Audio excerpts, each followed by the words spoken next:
Neće nam izbori promijeniti ništa. Promjena je potrebna u nama.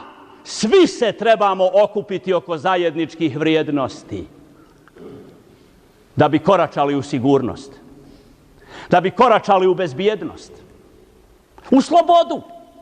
Poslanik zahtijeva da se zavjetujemo da nećemo tuđe prisvajati. Svi smo mi muhadžiri.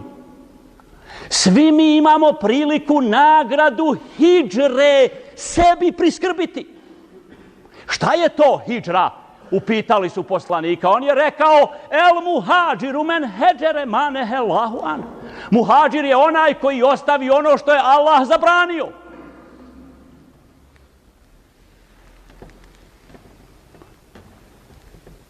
Kakav je vjernik?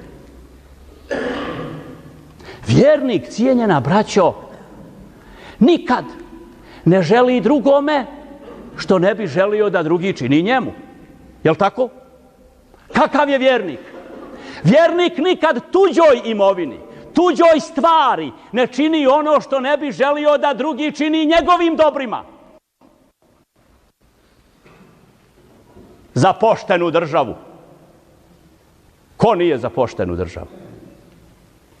Ali da bi bila poštena, kakvi mi trebamo biti? Ko je država? Jesmo li mi država? Može li biti poštena država u kojoj žive nepošteni ljudi?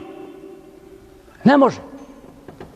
Poslanik Muhammed alejhiselam zahtijeva od ljudi prije nego je krenuo u hidžru, prije nego je krenuo praviti državu: zakunite mi se da ćete pošteno raditi, pošteno privređivati, da ćete to što jedete i oblačite rukama svojim zaraditi, da ćete to u čemu stanujete vi steći na pošten način.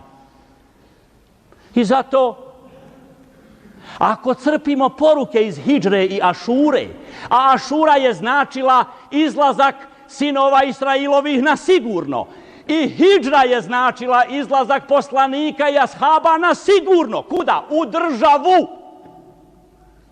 Onda je i nama pošteno raditi i privređivati. I krajnje pošteno odnositi se prema tuđem. Evo, braćo, većina nas prošla je nekad kroz neku, kako mi to danas kažemo, uređenu i bogatu zapadnu evropsku zemlju. Ako ste išta vidjeli, mogli ste vidjeti da nema jednoga parčeta neobrađene zemlje.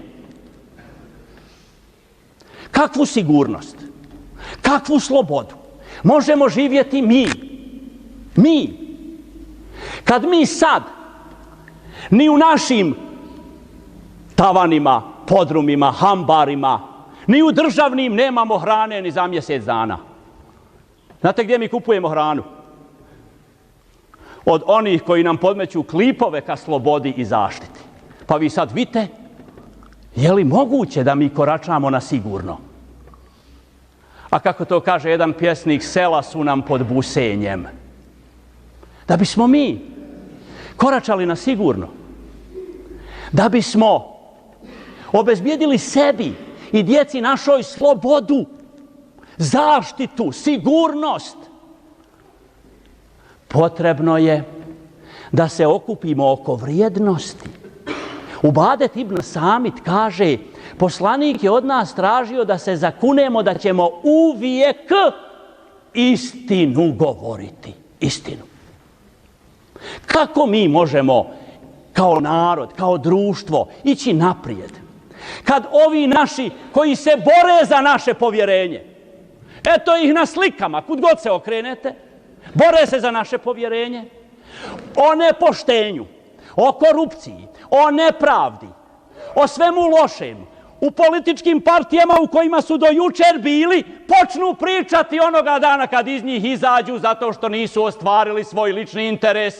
Nije došao na listu, nije došao na funkciju koju je zamislio i odjednom oni s kojima je dijelio i ime i ideje su krivi što nije poštena, što nije pravedna. Kakva je bila jučer? dok si bio s njima? Kako se to ona odjednom pretvorila u nepoštenu?